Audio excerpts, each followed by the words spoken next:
What's up, everybody? What's up? What's up? What's up? Welcome back to episode 4 of the Funky Uncles. Expecting my boy DR Presents to chime in any minute, and let's get it started. Hope everyone had a nice time with family, time off work, a little time for yourself. What's up, DR? And everybody safe. So here we go. Let's jump right into it. Let's get started. So let's see.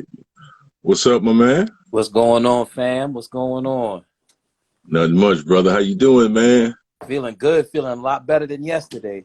I know that's right. Hey, man, sometimes you got to shut down and let the body rest, bro. You know? Naturally, that's right. Nothing you can do but do what it tells you to do. That's about it, man. That's about it. How the family, man? How was spending time with the family over the festivities, bro? Man, it's always good. Always good. You know, it's that time to rest, time to relax, time to reflect. You know, just do what you got to do in order to recharge. Right. Bye. Absolutely, man. Absolutely. And hey, let's address the elephant in the room, man. Okay. The season's winding down. Yeah. Where do you see the next move for the Steelers, man? Well, that question is actually twofold because you have the fans, be it longtime fans, short term, armchair quarterbacks, and casuals, and you group all of them together, and then you have our office, which with the Steelers organization is always pretty much they do the same thing. That's why the consistency of what goes on is it flows like this. It'll go up, it'll come down, it'll go up, it'll come down, but it's always in that realm. But I do see Ben leaving, which It's time though. It's time. We're not prepared. We don't have somebody back there to say, hey, you know what I'm saying? Okay, it's your time. You know, because even when Ben, he was drafted to be the franchise quarterback, but he was thrust into that role way before, you know, the organization, the head honchos felt he would have had to do it. So that offensive line problems.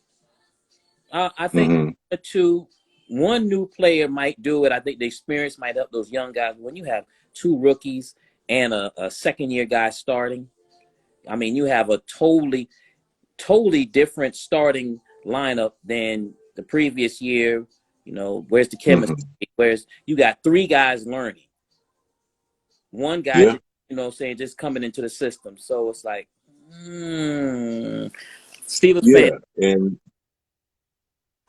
you know, when you got them youngsters up there, man, they're gonna have to take their lumps, you know, and that's with any position in the NFL. You know what I mean? So, but to have a group like that, you know what I'm saying? They say, oh, there's no running lanes for Najee. You have a young line, basically. These guys are just learning the pro game.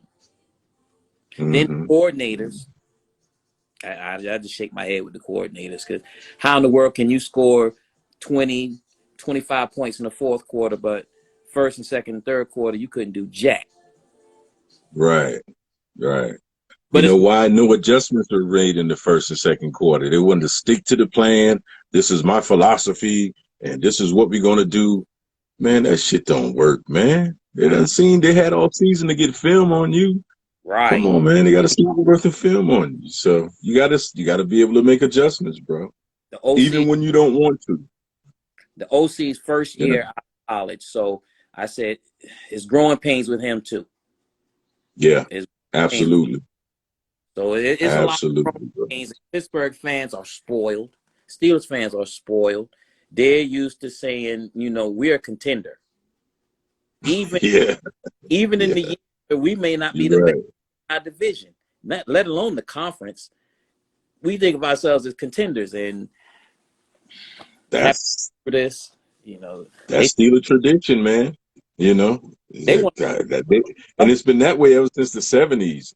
I'm sure you can attest to that. You know, They've Yeah. always been that kind of franchise, you know. That's what drew me to them as a kid. They were such, you know, Win. that was the first team I ever knew was the Steelers. You know what I mean? Yeah, Right. man. Mean Joe Green, Rocky Blyer, Terry Bradshaw, Lynn Swan, John Stallworth, Mike Yeah. Webster, the center. Come Yeah. on, man. You know, those were And the Steelers. Shell, you know what I'm saying? Those guys were doing it. They were Yeah, and yeah.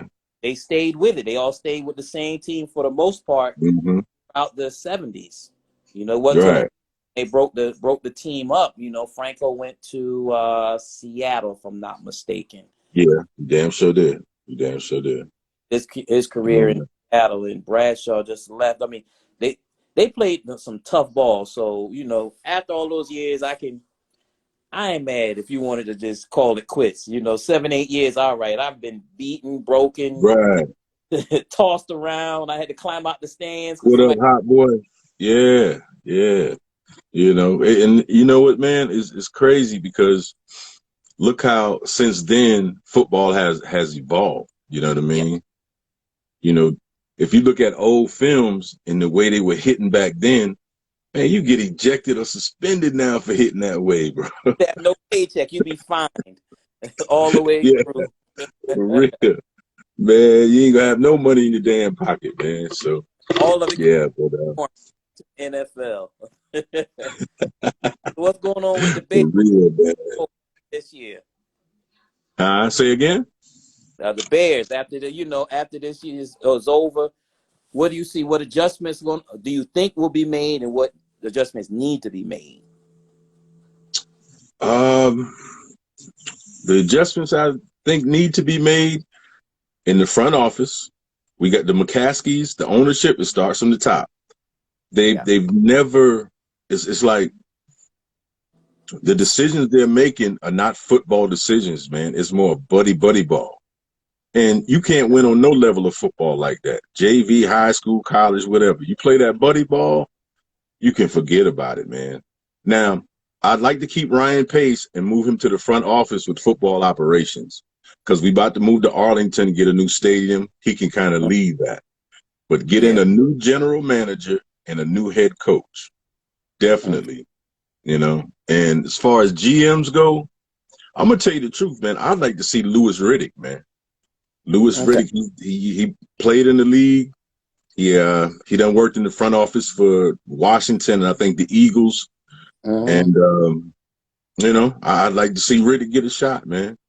And as far as head coaches go, I'm gonna tell you my number one choice, man. You may think this crazy, but I think Jim Harbaugh, man, Michigan coach, Yeah. man, we should give Harbaugh a shot, man. He played for us when he came Mm-hmm. with the Niners. He worked with Kaepernick, took Yeah. San Fran to a Super Bowl. Yeah. So, you know, we got Justin there. I think it'll be a good fit. You know, Okay. I think it'll be a good fit. But Matt Nagy got to fucking go, man. Now, I'm gonna give him credit now. This Sunday, them boys played for him, man. Them Yeah. boys played for him this Sunday, and it showed. So he hadn't quite lost the locker room like I thought. He just make dumb decisions, man. You know, it's like he get flustered when the game is on the line. He can't make sound coaching decisions. But I'd like to see Harbaugh.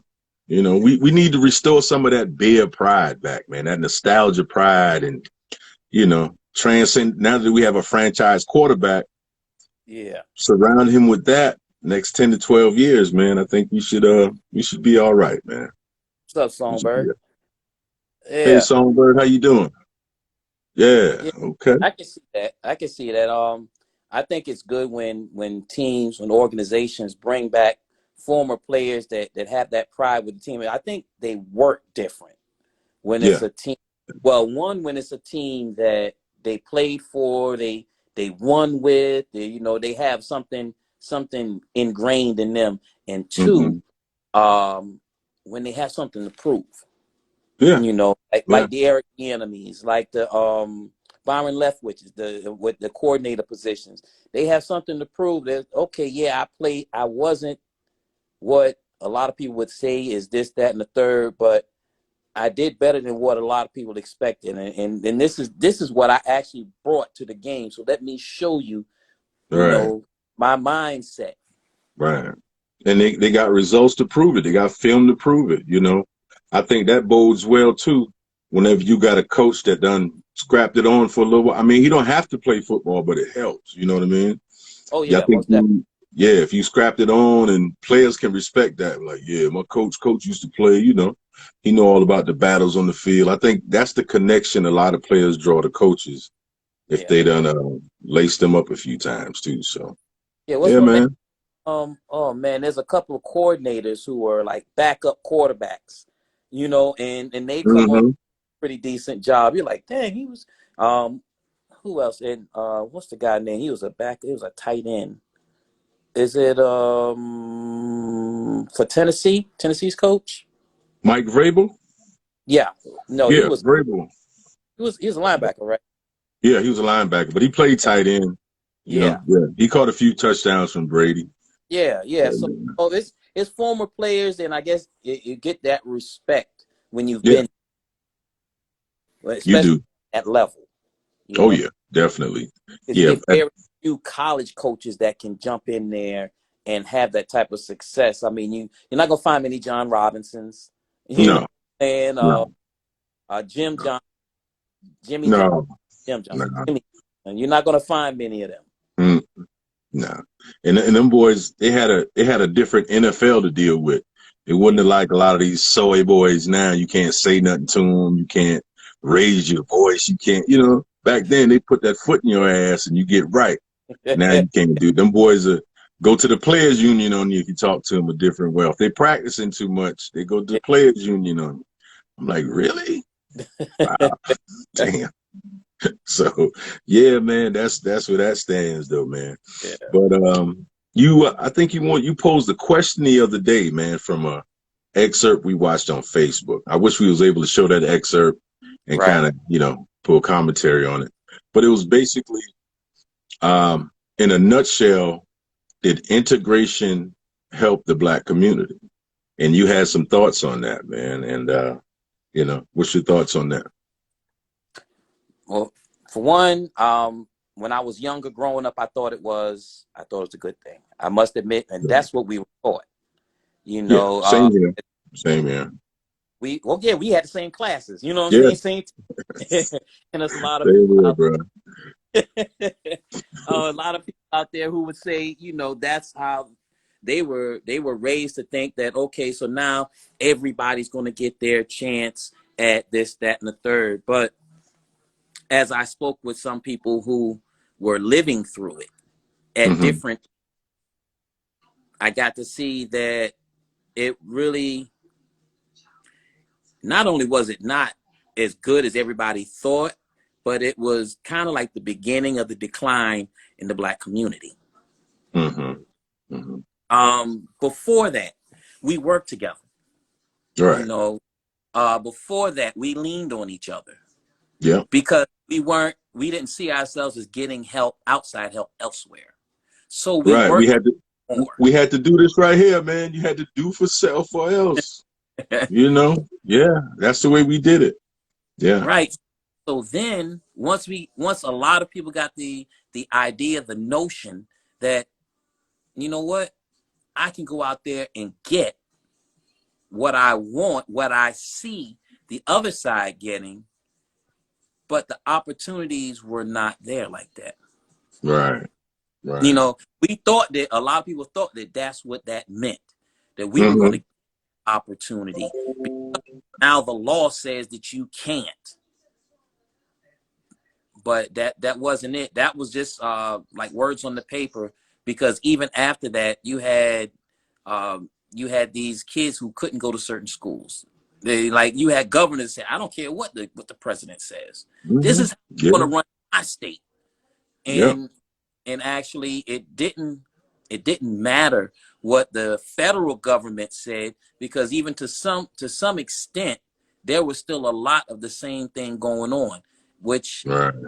as you progress to maybe the 80s, and you have a lot of people who were saying, oh well, I couldn't get a job because this you know, affirmative action, which was really, it's like, okay, well, you got to have a token or two or three. Yeah. So there was, I couldn't get in at the low end because, you know, all before even the low end got in and none of them got in. So it's a lot of mindsets that, I mean, I can just go on and on about this because I was actually thinking about something the other day, kind of on topic, but off topic. Right. I was thinking how a lot of times we hear, oh, well, slavery was so long ago. How could you weren't a slave? No. Yeah, I heard that too. No, I wasn't. I was never a slave. Thank God I was never a slave, because that I can't imagine that life. You know, those that went through it and lived all the way through it until their natural deaths. That's a hard life, man. Right. It's a hard life. So in order for someone to try to understand how that still affects today, I say it like this. Like where we live, there's a lot of land that was passed down. Let's start with that. We have some people in our generation who had families. What's up, P? What's good? A lot of people who didn't have, a lot of us that didn't have, a lot of others who had. Right. And down to our generation. Before them was passed down from their generation. Before them was passed down from their generation. Before them was passed down from their, you know what I'm saying? And it stays on the same line. Now, businesses, it's the same thing. It's the same thing. It's the same thing. And we're, even with Jim Crow, and it was even stronger. So actually, we're still feeling the effects of that. Oh, yeah. At what point did we actually get that fair shot? I mean, they had to make you hire us. And you still didn't want to give us a fair wage. And that reminds me of sharecropping. Yeah.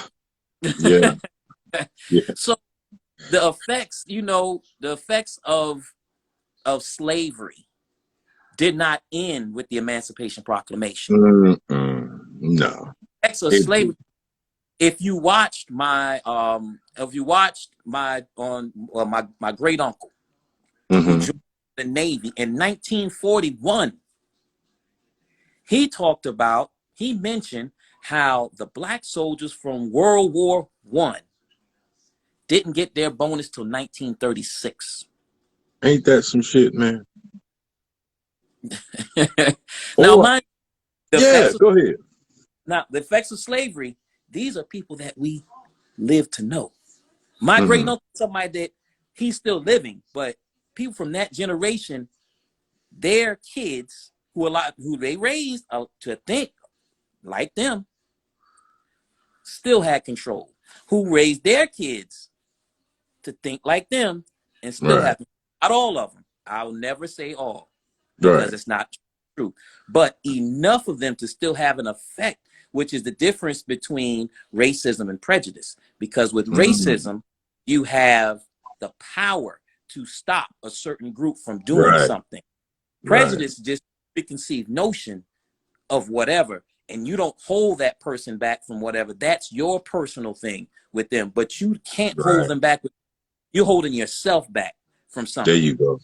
And there is a difference between racism and prejudice. So, yeah.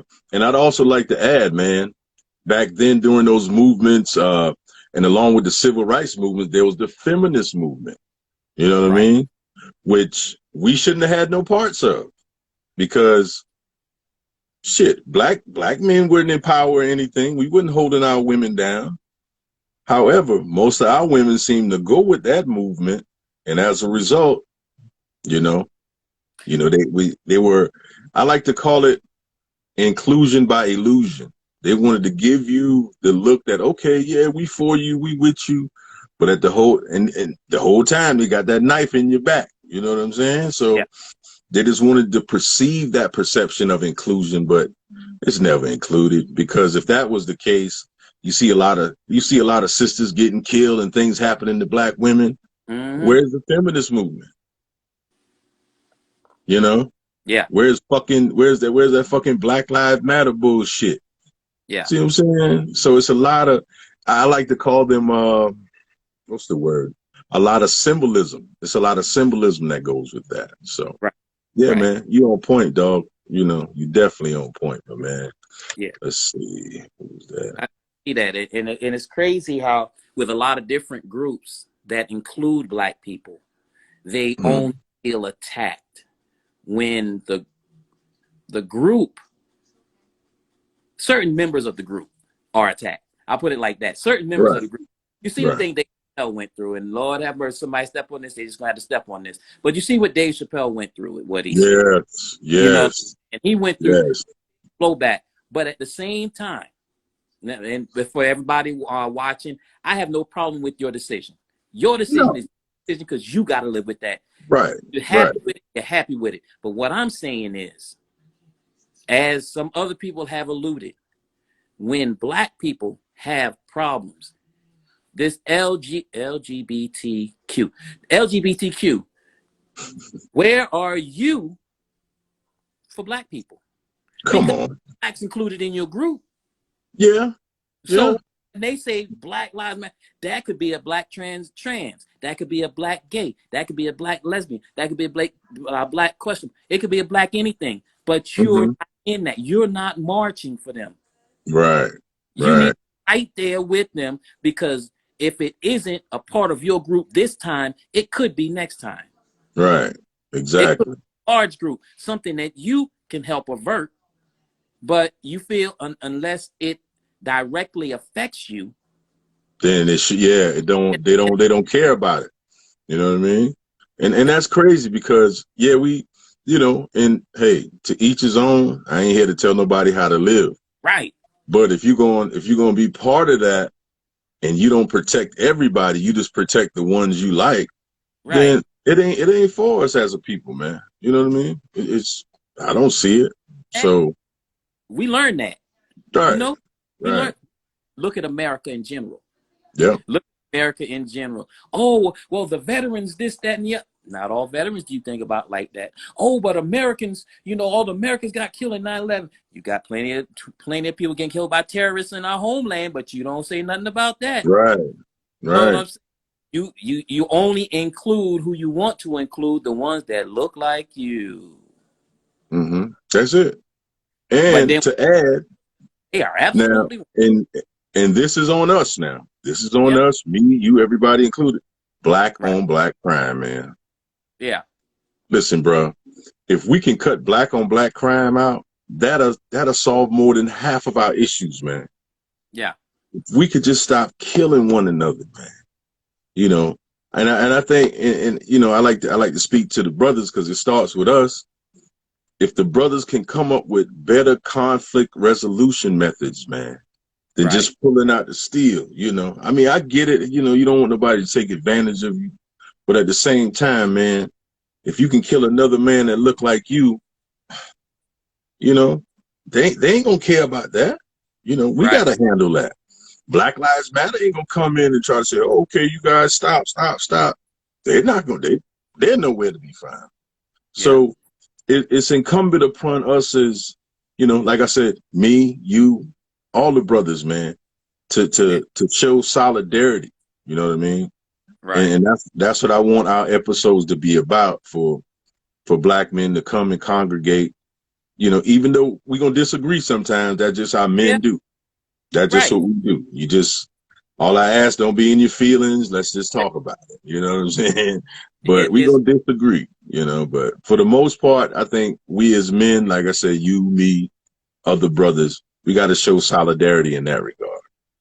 And that's basically being able to take counsel Yeah. because what I do from time to time, well, oftentimes I will look at something like there was a post and I'll look at the comments. And Yeah. the main reason I look at the comments, it might be different from most. Main reason I look at the comments is because I want to see someone give me a logical explanation against what I'm thinking.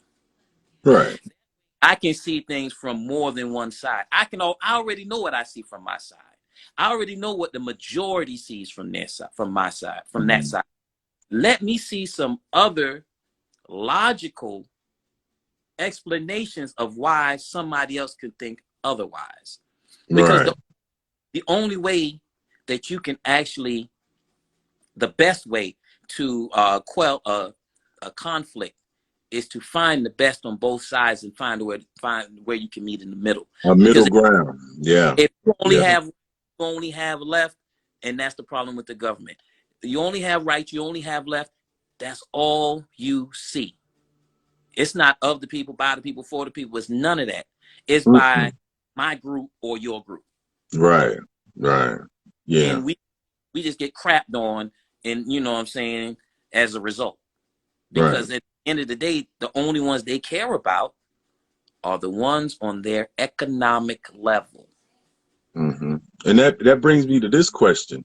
You know, we can clearly define racism, but is it always about racism, or is it about class, socioeconomic class?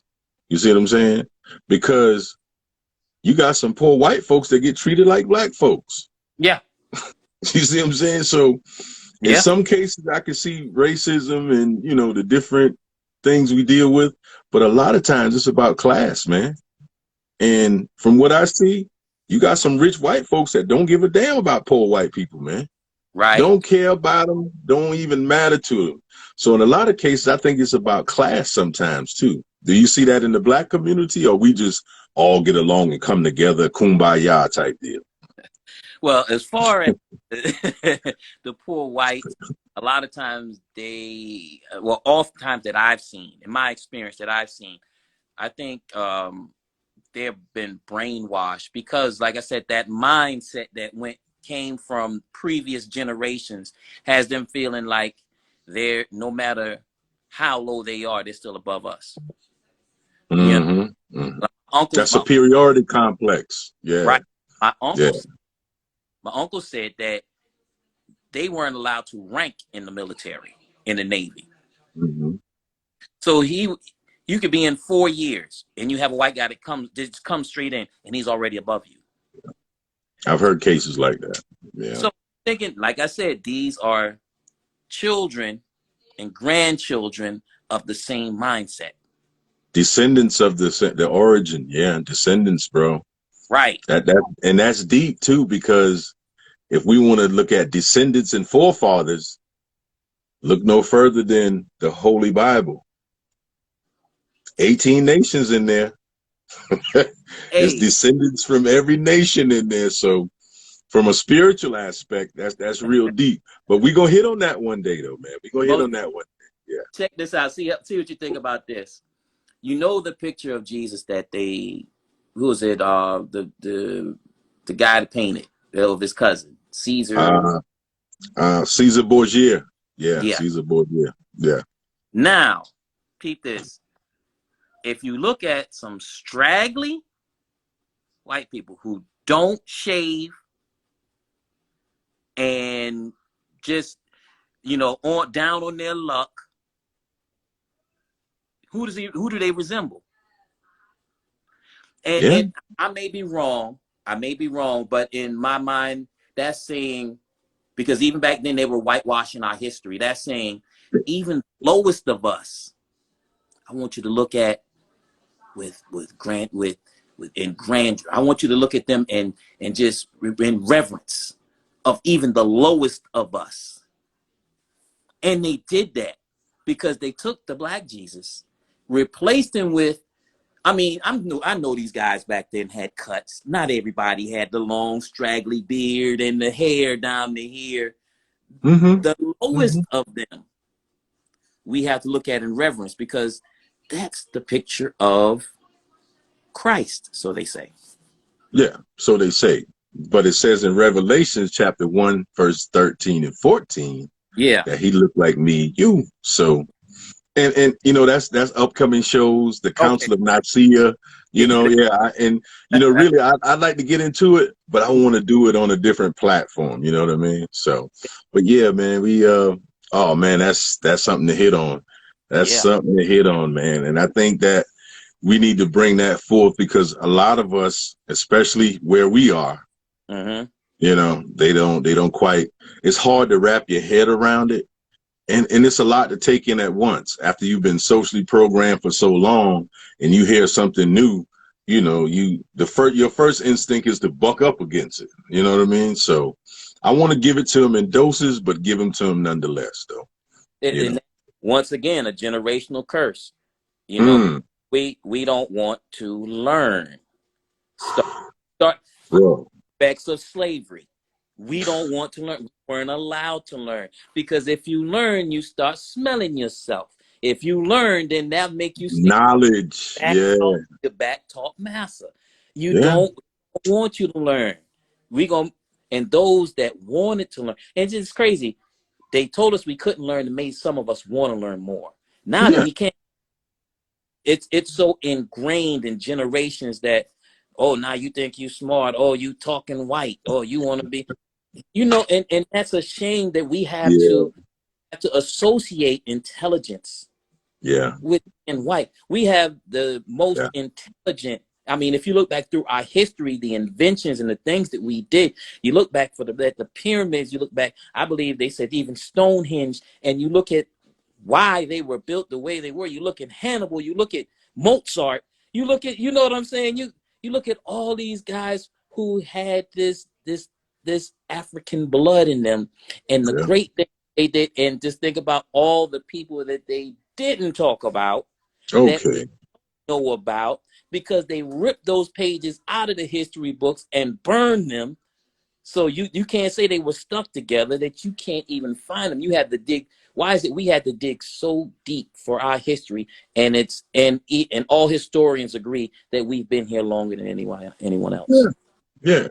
And I follow this guy on YouTube, and he refers to the old books from the 18 and 1700s. Right. It's right there, bro, in all those books. But everybody don't have access to those books, man. Right.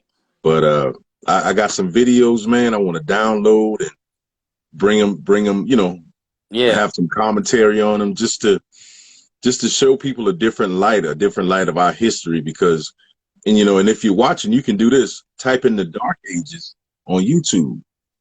Yeah. Why you think they call it the Dark Ages? Yeah. You know, we ruled Europe for thousands of years, bro. Thousands of years, and there's still statues of us over there now, man. But you know, that goes unreported. You know what I mean? What's up, Sunshine? Look at some of the pictures of Jesus in that date back that far. Yeah. Look how he looks. Look at the older pictures, the paintings. Yeah. Now I wish they were pictures, paintings of Jesus and his disciples. Yeah. Yeah. So there's a reason why they look so different, and there's a reason why they're not in our history books. There's a reason why they're not in a lot of college history books. You know, there's a reason why you have to dig deeper, because if you want to know, you have to put forth that effort and prove that you want. But then even once you know, you'll be opposed heavily, because either they don't know, or they know and they don't want it to be brought to light. Right. Because if you know, once you know the truth, it's easier to navigate this society better. Right. You know, you have the spirit of discernment. You can see it coming before it actually gets to you. You know, that's why the truth is hidden so much. But with this platform and others, man, you know, eventually we're going to bring the truth to light, man. Right. That we will do, man. You know, because, you know, yes, it's an entertainment value to this, but it's also a teaching value. It's also a lesson value to it, man.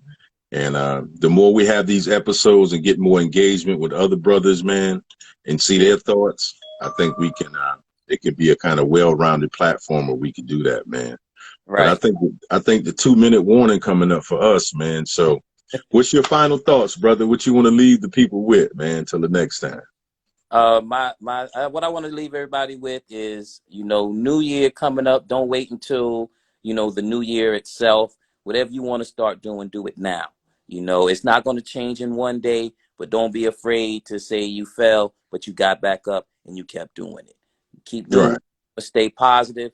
and we gonna make things happen.